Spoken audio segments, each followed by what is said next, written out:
Pengalengan untuk Indonesia. Jadi juara itu gak hanya sekedar untuk keberhasilan diri sendiri aja. Akan tetapi ada sesuatu yang lebih besar yang ingin mereka raih. Di tanah ini menjadi saksi dedikasi terbaik para atlet lari jarak jauh untuk mengharumkan nama bangsa Indonesia.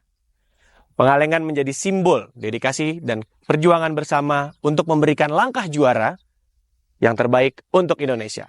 Selamat datang di Pengen Ngobrol Podcast. Nama saya Yano, Special Edition Langkah Juara Pengalengan untuk Indonesia berkolaborasi dengan AMTC dan juga Cerita Pelari.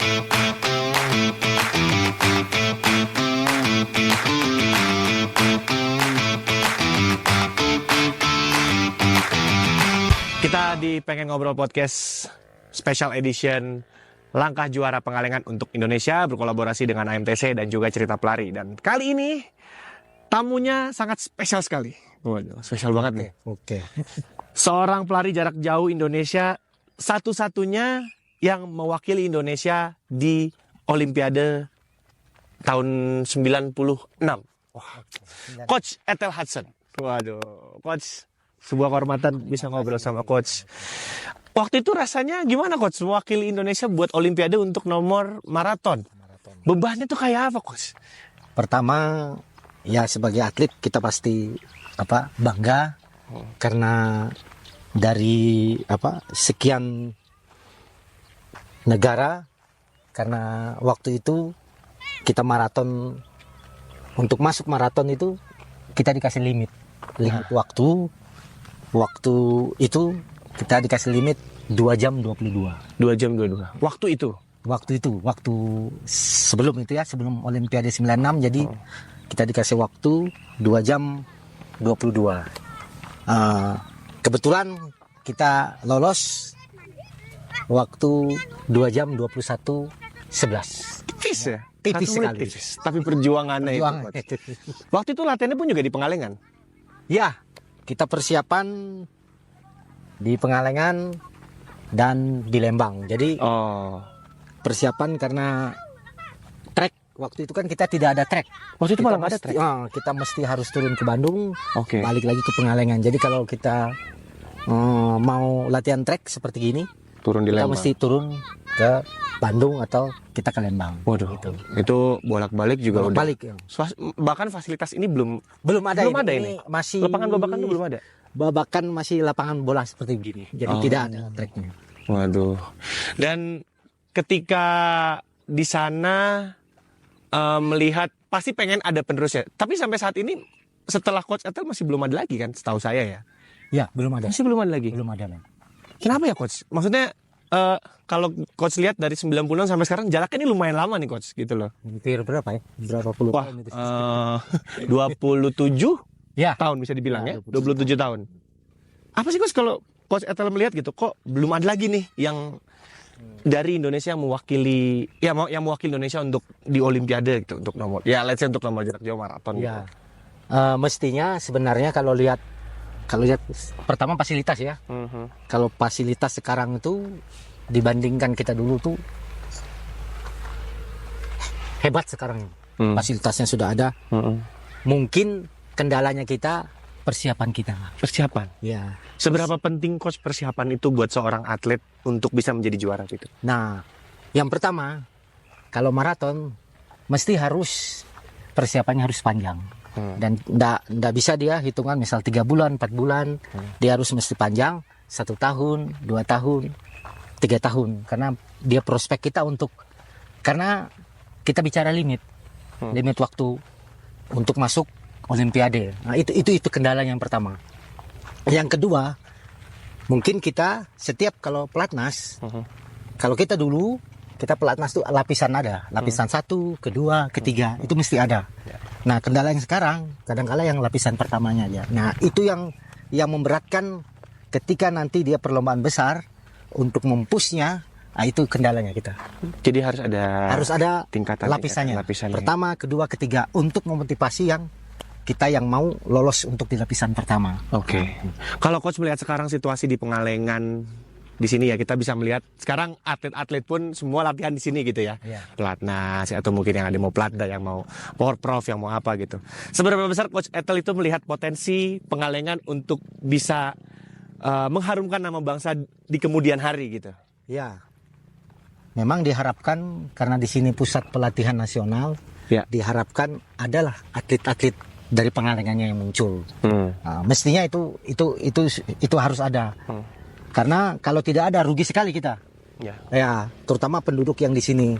Kalau saya lihat kan ada beberapa atlet yang sudah muncul lah. Sudah mulai ya. Sudah mulai Oke. seperti Taji, Ai, Tessa, Mesak. Nah, itu yang perlu kita motivasikan ke depan, karena pasti nanti kalau tidak kita yang memotivasi akan susah.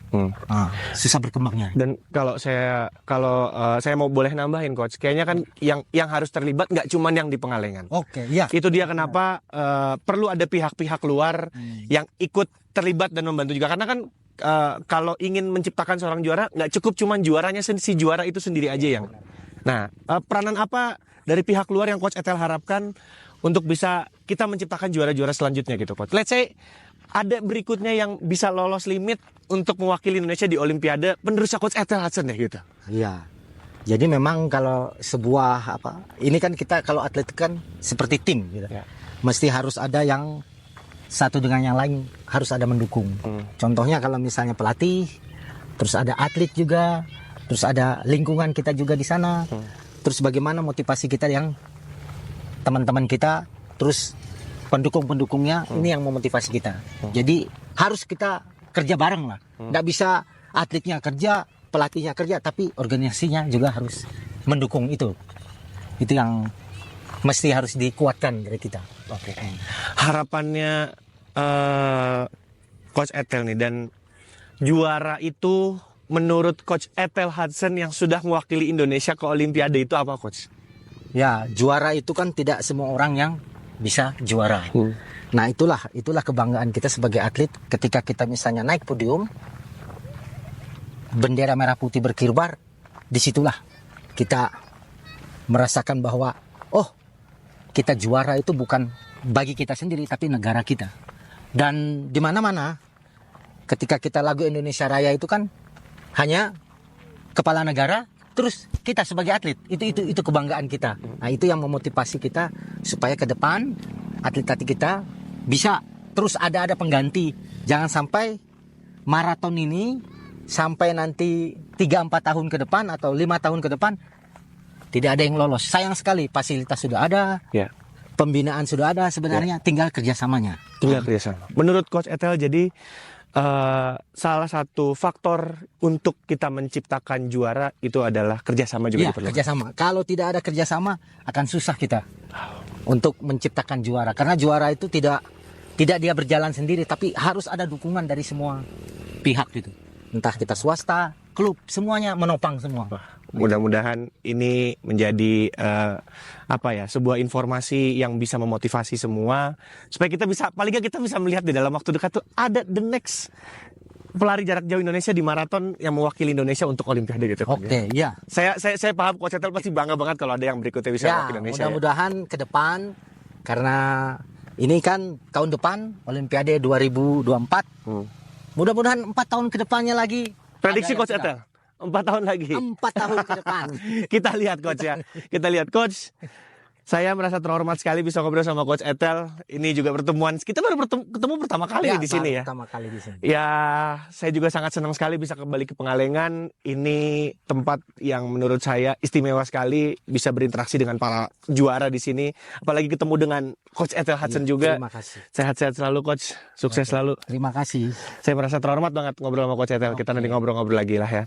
Oke, kalau gitu kita akan ngobrol sama siapa lagi selanjutnya. Masih di Pengen Ngobrol Podcast Special Edition Langkah Juara Pengalengan untuk Indonesia berkolaborasi dengan AMTC dan juga Cerita Pelari. Thank you Coach Ethel. Oke, terima kasih.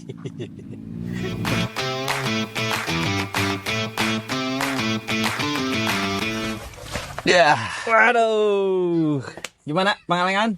ngap gua habis interval. Oke, masih di Pengen Ngobrol Podcast Special Edition Langkah Juara Pengalengan untuk Indonesia berkolaborasi dengan AMTC dan juga Cerita Pelari. Lu masih harus dikenalin gak sih sama gua? Ya kenalin dong. kan nggak semua orang Begitu ya. Iya. Masih ada yang nggak kenal ya. masih. Masih bersama dengan Coach Agung Mulyawan atau Coach Agung Gantar. Waduh. Ya, no, Susah banget mau ngobrol sama dia nih, susah banget. Tapi Bentrok akhirnya terus jadwal iya, kita ya. makanya.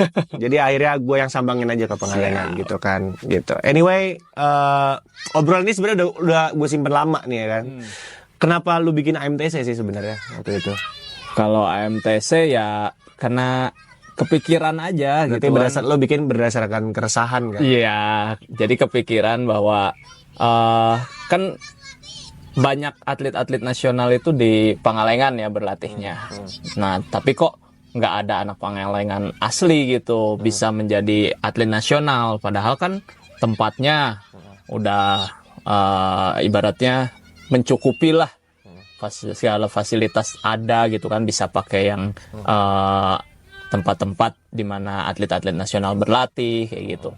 Jadi sayang aja kalau memang anak Pangalengannya nggak dimunculin. Makanya dari situ ya kepikiran untuk ya carilah, coba kita didik anak Pangalengan. Oke, gua garis bawahin fasilitasnya ada nih gitu. Ada. Maksudnya ya kita bisa dong bikin training camp di mana aja. Either lu mau bikin mungkin di Jakarta gitu, lu mau bikin di Bandung gitu, lu mau bikin di Jawa Tengah atau Bali atau luar pulau gitu.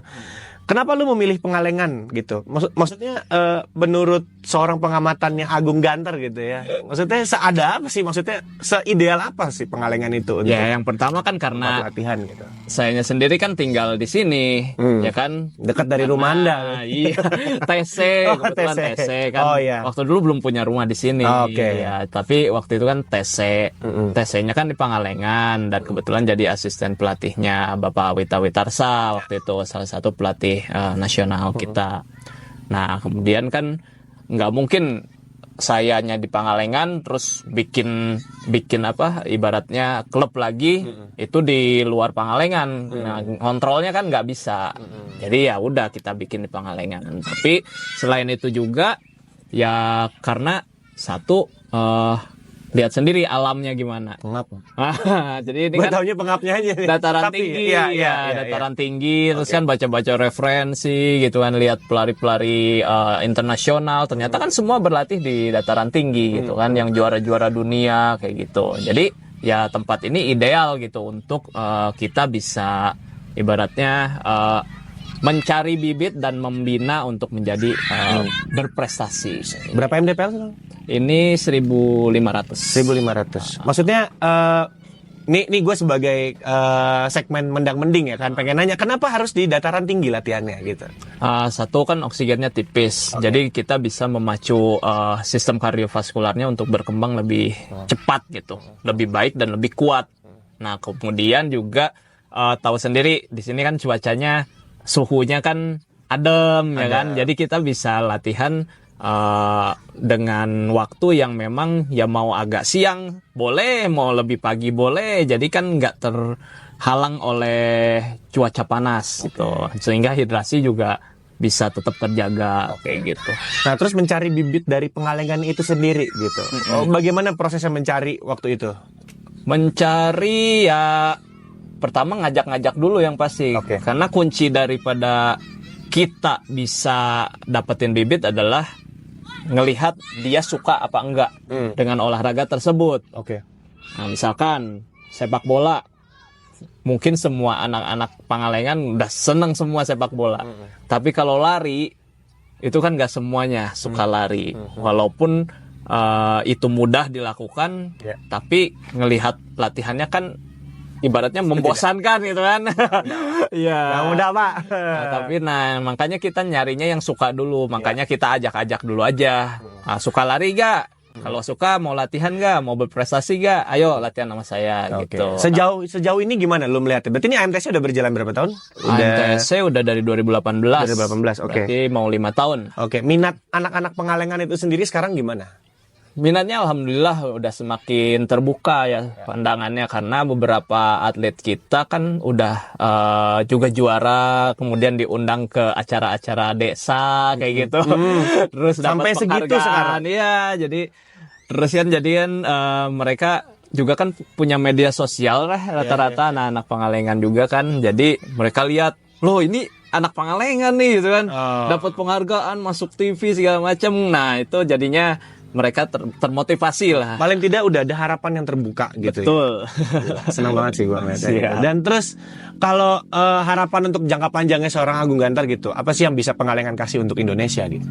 Nah, kalau untuk Pangalengan semoga bisa yang pertama menghasilkan bibit-bibit yang terus berkelanjutan ya. Jadi bukan cuma sekarang aja, tapi terus bisa menghasilkan bibit-bibit atlet yang memang bisa berprestasi di tingkat nasional maupun internasional. Itu sih harapan terbesarnya. Kenapa pengen apa ya ibaratnya membina anak-anak di sini gitu.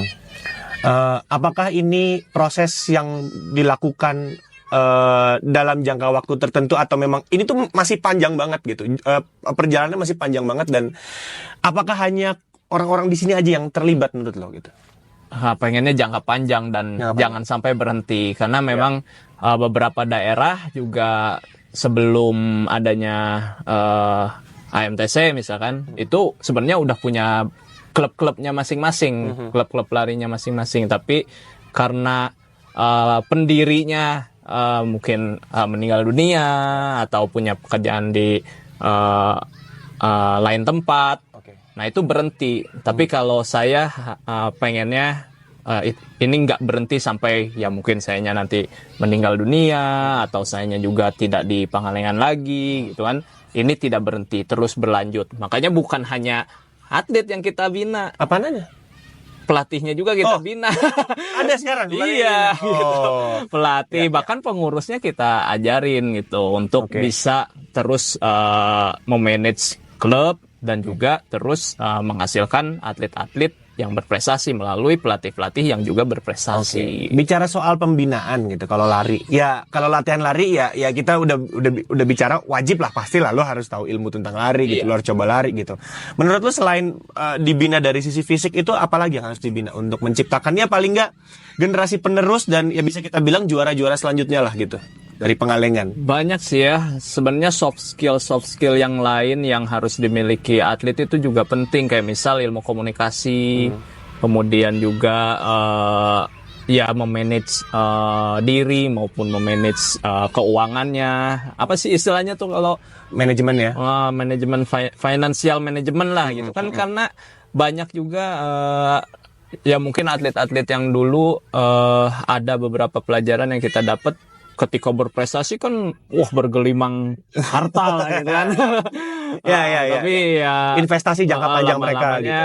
Dia bangkrut segala macam. Nah, itu kan berarti ketika dia ada penghasilan kurang di manage dengan baik kan. Nah, ini juga kita ajarin gitu.